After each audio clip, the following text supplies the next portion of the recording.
Morning friends, welcome to Ecoholics YouTube channel. Friends, my name is Avinash Agarwal, and in this video I will be discussing with you important current affairs for 25th May 2024.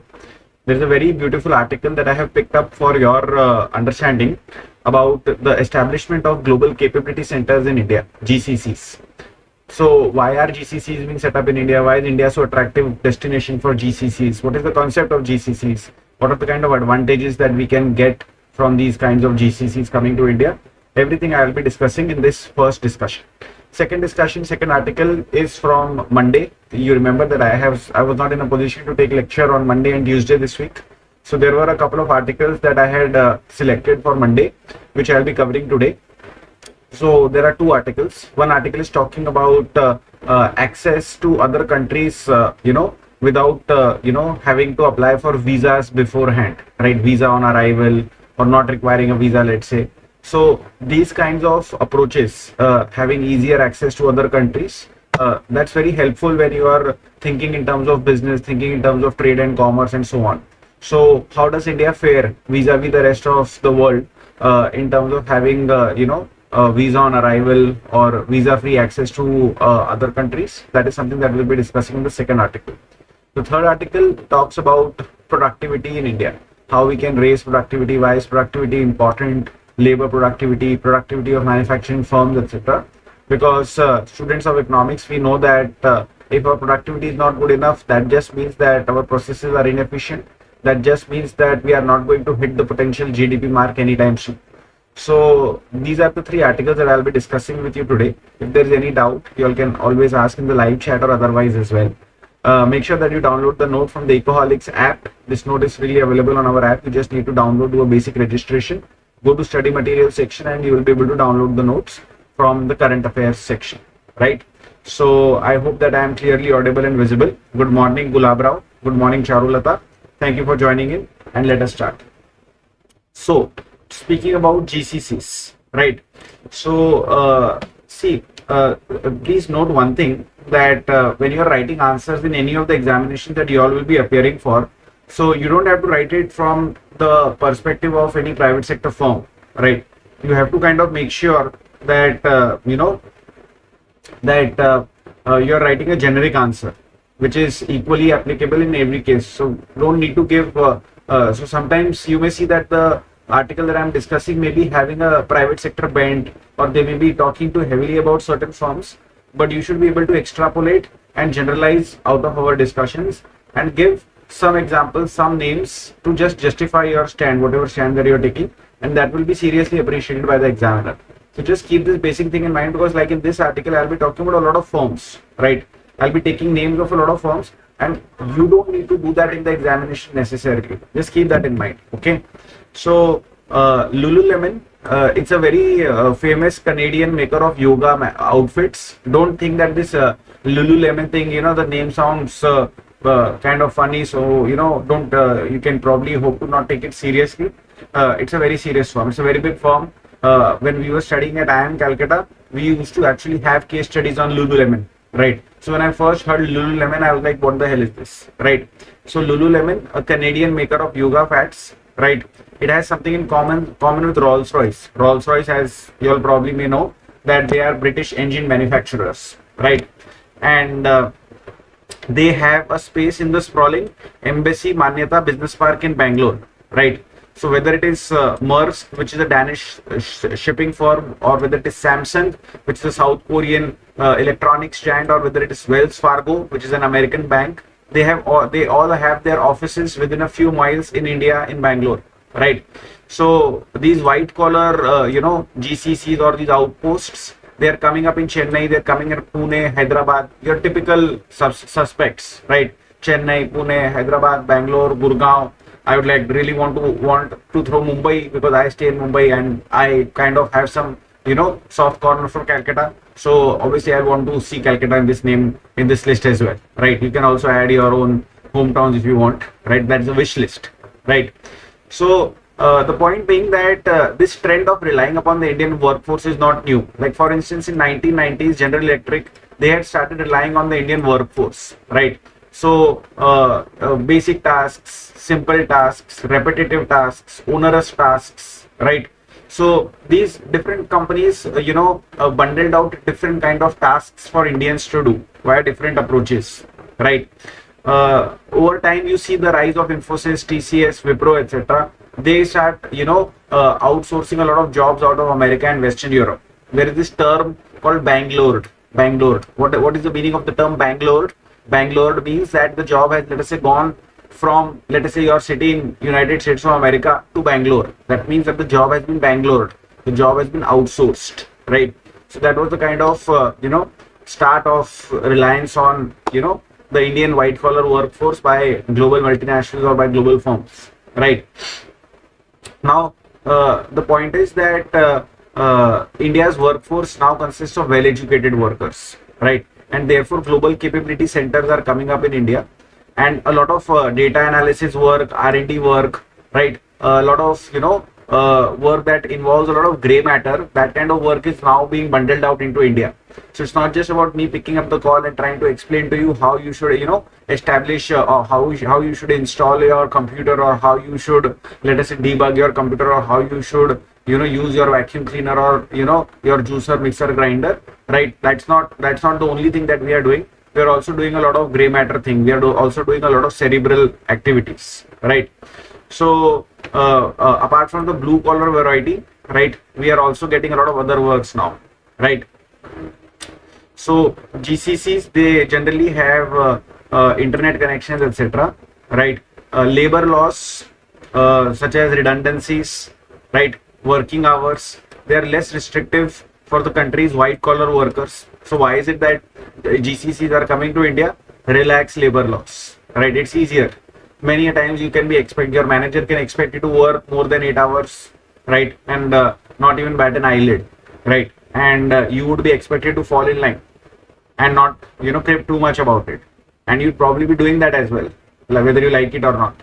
Now, I'm not justifying one way or the other, but I'm just saying that these things are not going to happen so easily in, let's say, more developed countries, but they will still happen in India, even in the white collar workforce, in that kind of space. So a lot of work gets done, right? When you have technologies such as cloud computing, video conferencing, etc., right? So coordinating, being able to be on the same page, etc., that is also, it's very, very easy now, right? So COVID-19, that gave a massive boost. So a lot of companies realize that they can actually get work done from a remote workforce. That is actually possible. So if the remote workforce is India, or is in India, and if that remote workforce is damn cheap, highly educated, with the right attitude, wanting to work, right, wanting to do good for themselves, why not? That's the basic idea that you need to keep in mind. Why not, right?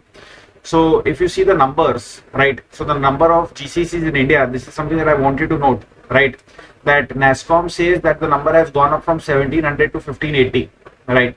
So over a period of 14 years, we have been able to double the number, and this trend is only likely to, advance going ahead. It's going to increase going ahead, right? Now we are having a new center coming up every week, right? Most of them are around Bangalore, and we have been able to generate around $46 billion in revenues last year. These are all NASSCOM estimates. These are the kind of numbers that you should be able to use in the examination. Okay, this is going to be very, very helpful for you. Financial details are not so easily available, so a lot of guesswork needs to be done, but that's fine, right? Revenues of Indian GCCs, they could be as high as $120 billion, right? Some equal to roughly 3.5% of India's GDP. Okay, so this is also a number, a higher number. If you cite a higher number, it's always a good thing, right? So don't be conservative in your approaches, because a lot of under invoicing, etc., things may be happening, right? There are some 3.2 million workers working over here, right? And many Indian graduates, they prefer to work with such big brand names. From my personal perspective, I can tell you that having brand names on your CV makes a very big difference when you are interviewing for other jobs, or when you are trying to do something on your own, right? I can very well say that, I am X this, X that, X this, X that. And if that is not known to anybody, it doesn't really matter. But if I'm saying I'm X Microsoft, I'm X Google, I'm X McKinsey, I'm X BCG, it makes a huge difference, right? So that's the catch for them too, right? Apart from that, you get to work in premium buildings, cafes, and other communities. So your urbanization gets a massive jump. Quality of life around these places, it improves quite significantly. because of the availability of GCCs, right? Typically what you see is that employees who are working in these spaces, they are getting access to a lot of amenities, right, which you would otherwise may not get with the typical Indian employer or the smaller MSME, right? Variety of activities are coming to India, right? Like for instance, you may be pouring over sales data, right? You may be telling that what kind of products you should stock, etc., etc. Okay. Apart from that, you may be supporting banks operations. So what I'm basically trying to say that a lot of variety of jobs can be created for a different variety of skill sets, right? That's very, very important. So it's not just about only finance or only IT or only telecom or only a certain narrow number of subsectors which are bringing in a lot of volumes. You can have a lot of different kinds of folks doing a lot of different kinds of activities, right? More than 85 foreign semiconductor companies, including Intel and Nvidia, they have they conduct design work in Bangalore. So you see, right? So you have jobs, you have a variety of different kinds of jobs. Whether it is Alphabet, Amazon, Microsoft, Boeing, Walmart, right? Or whether it is Mercedes Benz, right? All of them are present in India in this capacity one way or the other, right? In 2010, American multinationals, they spent around 1.7 billion on R&D activities in India, right? And now this number has gone to around 5.5 billion dollars. That's very, very good. Okay, because these capabilities, so I don't know whether you all have read about the development of Israel, right? But Israel has benefited a lot from these kinds of GCCs, right? A lot of American firms doing a lot of R&Ds, a lot of European firms doing a lot of R&D expenditure. That R&D expenditure going towards Israel, that benefited Israel in a very, very big way, right? So same kind of positive externalities is something that you can expect for Indian economy too going ahead if these things keep happening the way they are happening. There is a lot of geopolitical tension between West and China, so therefore India is being nurtured as a regional powerhouse, right? So low cost R&D work, etc., you can transfer to India in a trustworthy manner. You don't expect your work to be stolen, your work to be pilfered, etc., etc., right? Apart from that, so on May 16th, Microsoft shifted a lot of their resources from China to India. So again, you win, somebody else loses, right? So basically, these GCCs, they are turbocharging India's services exports. We have hit $338 billion last year, which is nearly 10% of our GDP, up from $53 billion in 2005, as per Goldman Sachs, right? So these are the kind of numbers that should be on your fingertips, okay? They will help you in justifying your stance, whatever it is, right? We account for 4.6% of global service exports, up from 2% in 2005, right? India's goods exports, on the other hand, they account for only 1.8% of the global output, up from 1% in 2005, right? So we've gone from 2% to 4.6% in services arena, and we have gone from 1% to 1.8% in goods arena, right? I'm reasonably sure that you may have heard that India is a services sector-led economy, that whatever growth that is happening in our country, whatever expansion in GDP that is happening to our country, in our country, it is being significantly contributed to by the services sector. These kinds of numbers justify that kind of stand, right? We are obviously trying to give a boost to manufacturing. We are obviously trying to create infrastructure, but things have not been easy so far, right? Be that as it may, right? India has a good shot at becoming the world's office, world's R&D center, world's GCC, world's call center, world's KPO, BPO, whatever you want, right? So this is the first article. So I hope that if they ask you a small question on GCCs, right, or if they ask you a larger question on the services sector, and there is an opportunity to talk about GCCs, so you'll talk about GCCs, putting the relevant numbers and some good brand names, good examples, right, into your answers. That is what you should do. Don't try to take too much from any article. Just try to take two, three lines as notes, and trust me, it will be very, very value adding to your answers, to your approach going ahead, right? So if there is any doubt, please feel free to ask. Otherwise, I will move ahead, right? So visa ties ke baare mein, let's talk about them. Visa ties is can be very, very important from, let's say, an ease of doing business point of view, right? So now if I talk about numbers, and numbers again are very important over here. there are 227 destinations or countries that you can visit to. Indians do not need visas for 31 countries, and they can get visa on arrival in 30 countries. So basically 61 countries is where, you don't need to apply, go to the VFS office or some other office, stand in line, submit your documents, then submit your passport. Then after 5 days, 7 days, 10 days, your passport will come back to you, and then you can, be sure that okay, you'll be allowed to enter any other country, right? So that's a very cumbersome process. You waste a lot of time. I have gone through that process recently when we went to ISADE School of Business in Spain. It's a very painful process, right? It wastes your time, energy, effort in meaningless activities, right? So we get access only to 61 countries visa on arrival, and where we don't need visas. Now let's compare that with what others are doing, right? Brazil, they have visa free access to 173 countries. Russia has visa free access to 120 countries. Now given the fact that we are world's fastest growing economy, blah blah blah blah, we should be doing better, right? So we need to think about it. So why is it that we don't have visa free access, right? So it's not just about your economic growth, your potential, how large your GDP is, etc., etc. There are a lot of non-growth factors that we need to take into consideration. Like for instance, geography is important, right? So the Southeast Asian countries, they allow visa-free travel among themselves, among their members, among ASEAN countries.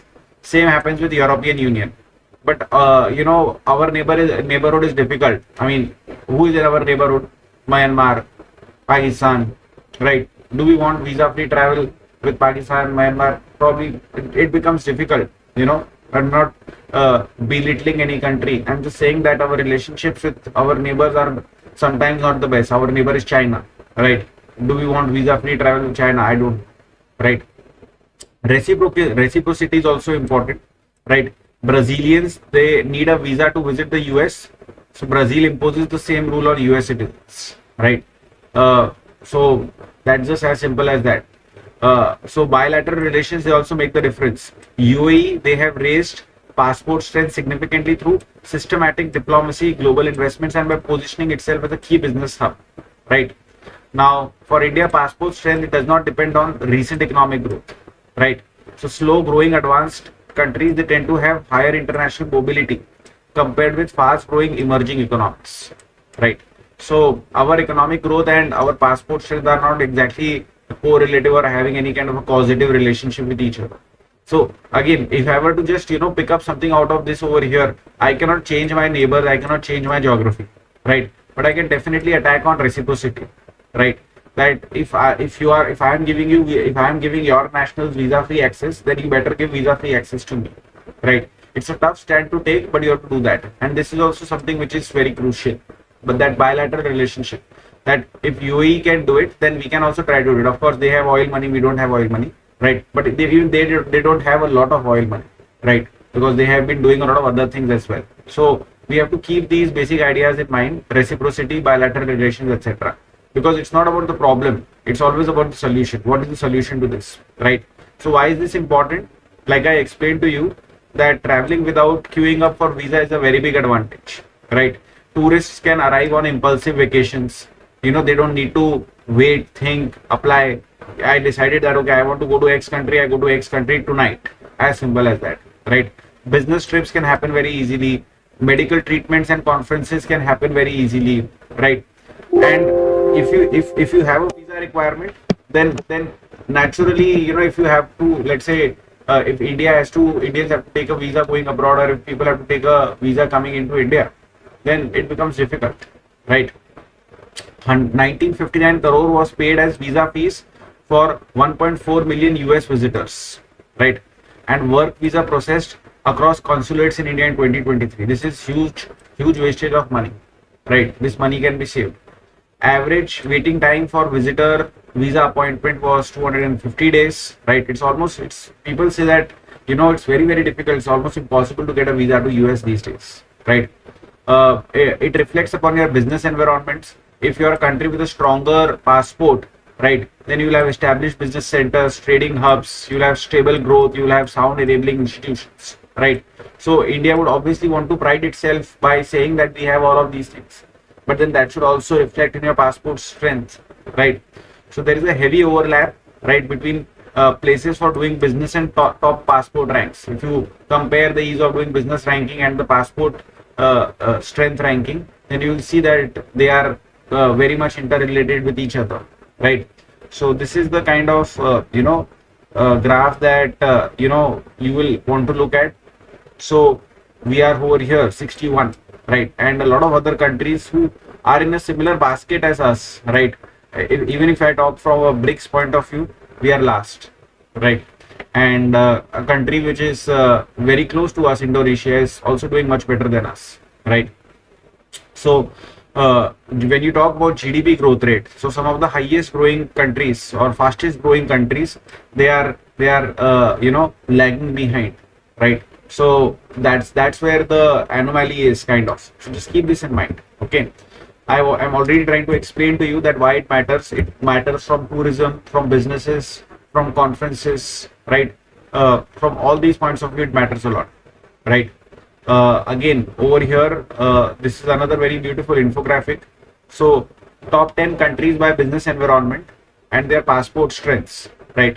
So you can see over here that these countries, on the left hand side, and their passport strength. So this is the beauty of this. Okay, this is the beauty of this. So you see that these are, like, for instance, New Zealand. Okay, it is very strong over here, right? Very strong. So there is a clear correlation. It is not going to happen overnight, but it needs to happen. Okay, so passport power, it measures the share of global GDP to which a passport gives visa-free access. This is nice. Just keep this in mind. This definition is nice. That passport power measures the share of global GDP to which a passport gives visa-free access. Okay. Now the Henley Index, it ranks Indian passport at 125 out of 183. Right. You are getting access only to 7.6% of GDP. Right. So this is an academic measure, but okay. Right. Now Indians, they would definitely value visa-free travel to US, which is a very important destination for our exports, for our students, and for our job seekers. We don't care whether we get access to sub-Saharan African countries or not, visa-free, right? With no offense, right? So India could attempt to enhance its passport strength through strategic diplomacy, right? You need the government, right? Visa-free access to key trading partners, right? It's unlikely to, happen, right? We are also not going to oblige so easily, right?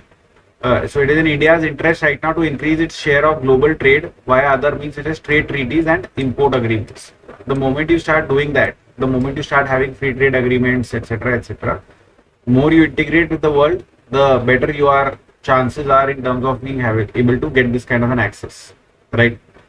Quality is better than quantity in the sense that, among all destinations, so number of partners to which these countries enjoy visa-free access. Okay, so among top 5 export destinations, right? So we have visa-free access to none of the top 5 export destinations. Among the top 5 import sources, so we have access to very few destinations which are, very important importing sources for us. And this is something that we can do probably better, right? But boss, we are importing from you. You better give us proper access, for a variety of reasons. So this is the basic idea. Okay. So getting a visa without hassle, that's always very good. It takes, like, for instance, the Shenzhen visa that I applied for, and this is absolutely correct that the processing could take, around 10 to 15 days, right? And you need to obviously book an appointment well in advance, otherwise your slots will not be available, right? So this is a very big issue. Okay, for 92 million Indians, less than 7% of the population has passports. Okay, 2022, 21.6 million Indians traveled abroad, which is a very small fraction of 1.7 billion domestic tourists, right? Weak passport, it doesn't really impact your investment inflows. Investment still comes in, that's not a problem. But being better integrated, it is more advantageous for you, right? Emerging economies, they made up 7 of the top 20 host countries for foreign direct investments. So that is fine. So we don't need to overextend this particular thought process regarding the visa-free travel access point of view. But having good FDI flows is good for India, right? We have the strongest FDI prospect for 2024. So fine. So visa tribbles are inconvenient, right? But they may not really impact your growth and your investment potential, etc. in a very bad way. But again, like we mentioned, that if you have access, right, then it becomes that much more easy. Okay. Moving ahead to the next article, it's about productivity. Now, this article has been written by the MD of McKinsey in India, right? So there is this very famous quote by Paul Krugman, Nobel laureate winning Nobel economist, right? Nobel Prize winning economist. So he said that productivity is not everything, but in the long run, it's almost everything, right? So higher productivity is very important. Good jobs, quality of life, they are all linked with your productivity, right? Generation of wealth depends upon productivity. Investment in social welfare depends upon productivity, right? Now, India's productivity has risen an average of 5.6% a year since 1997. These are very important numbers that you can note down, right? And our productivity growth has been double the global average of 2.3%. Only China has been growing its productivity faster than us, right? So how do I kind of define this further? How do I refine the understanding of productivity? So India's GDP per worker rose from 6,200 to $21,800, right? That is what I'm essentially looking at. These kinds of numbers should be a part of your notes. These kinds of numbers should be a part of your answers, right? So when you're saying that the productivity has been increasing, right, what am I exactly talking about? I'm talking about GDP per worker, right? And the challenge is to keep up this growth, right? The challenge is to increase this growth, and the challenge is not going to be easy to tackle, right? Now, what is very important for productivity growth? That is investment or capital formation. If your labor force is having access, let us say, having access to proper tools, etc., then it becomes possible for them to operate well. But if they're not having access to proper tools, machineries, equipments, then that becomes that much more difficult, right? So 70% of India's productivity improvement, it can be explained by growth in capital per worker, right? So this figure has quadrupled. It has become 4 times from 1997 to 2002, right? But if you compare India's capital stock per worker, which is around at $38,000, right? So that is the capital stock, $38,000 per worker. So if you compare India's capital stock, which has helped increase India's productivity with other countries, right? So we are lagging behind. Our capital stock per worker is half that of China, and it is 1/3 of Central and Eastern Europe, right? How well you use your capital, that is again very important, right? And the conclusion again is that you can do better. So India's 1,000 biggest public companies found that only 56% earned a return on invested capital greater than the weighted average cost of capital in 2023. Please understand this number, right? That if you are looking at capital in the form of money, there is a cost of money, and then there is something that you gain out of having money, right? So the WACC, that is your weighted average cost of capital. You pay interest to banks, you pay interest on bonds that you have issued, right? So there is a cost of capital. So there is a weighted average cost of capital for you as a company, and then there is a return on invested capital. That let's say that whatever money that you have as a company, you'll invest that, you try to do some kind of an economic activity and generate profit, right? So typically you would want your return on invested capital to be greater than your weighted average cost of capital. That's common sense, okay? That's common sense. Now that's not happening, right? Only 56% of our 1,000 biggest public companies were earning an ROIC greater than a WACC. That means that they are not deploying capital efficiently. It's like, just to make this very simple, and I don't want to stretch this analogy too far, right? It means that you as a manager is having a worker under you, right?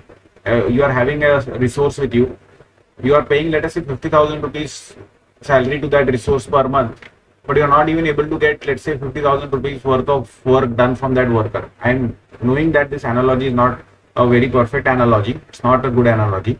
But I'm just trying to explain to you that capital is a resource. Human resources are also, human beings are also your resources, right?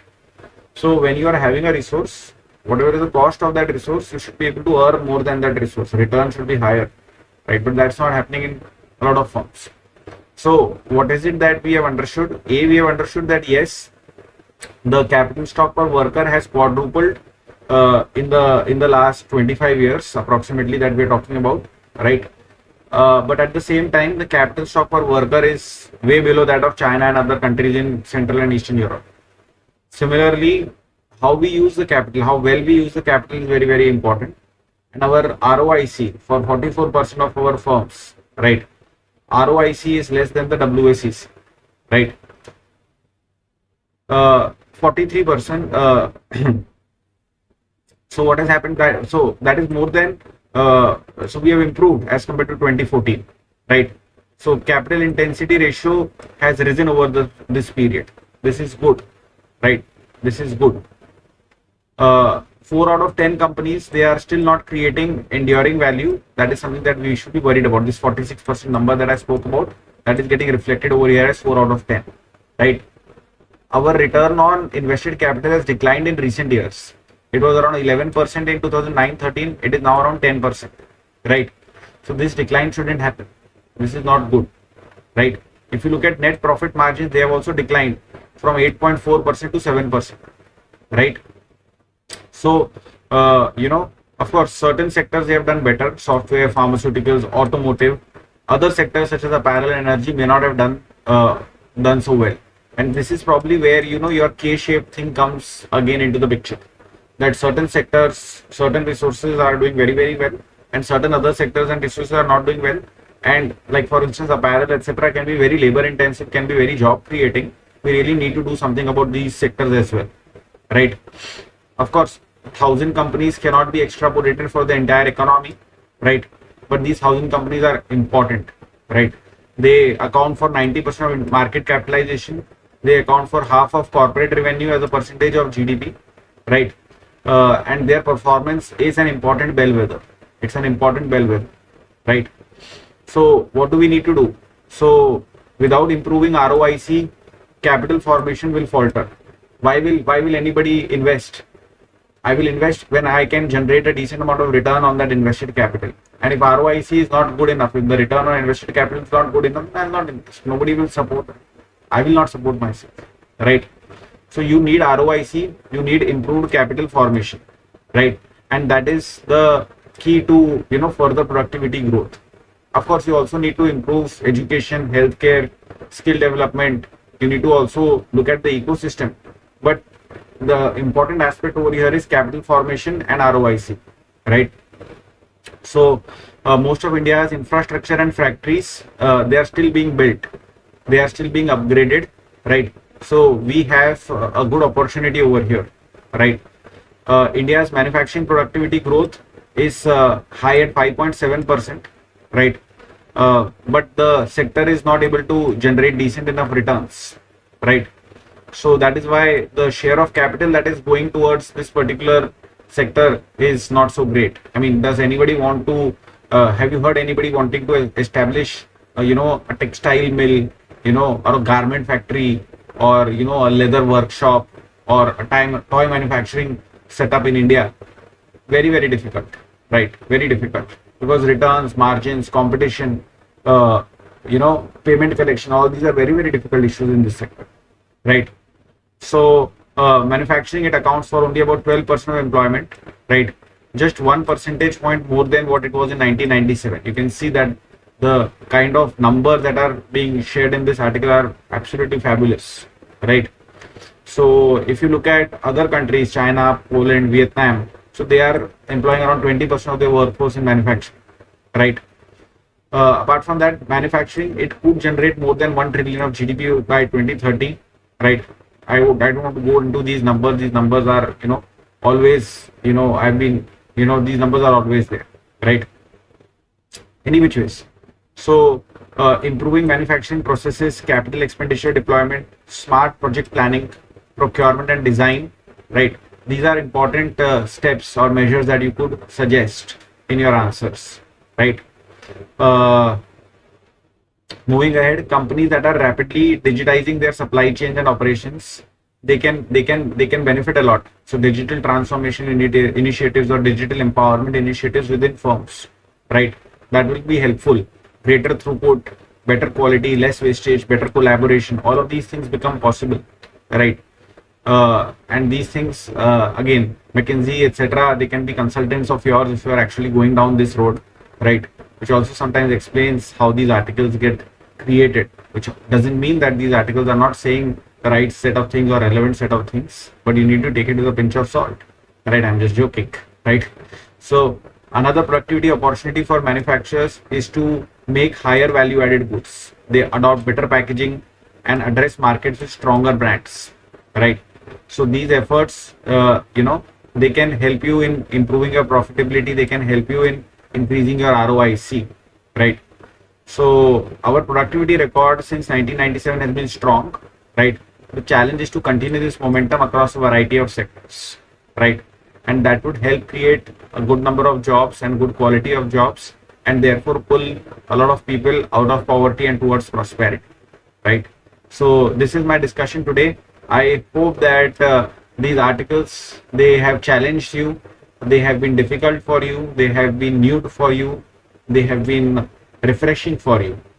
And do download the note, pull out all the relevant stats, figures, case studies, examples, brand names out of these articles, and just make sure that they are a part of your answers. Keep revising everything that you have learned over the last 20-25 days with me, as well as everything else that you have learned. I am reasonably sure that if you do a lot of practice, then you will be going in a very good direction. So with this hope, I'll bring this lecture to an end. I have a great time interacting with you guys, right? I hope that you share similar sentiments. If you want to reach out to us, want to talk to us, just reach out to us, just mail us, right? There are multiple ways of getting in touch with us. We are a responsive organization, and I hope to have better and greater interactions with you all through these live chats, right? So thank you so much for being here. All the best. Take care, and Jai Hind to all of you guys. Bye bye.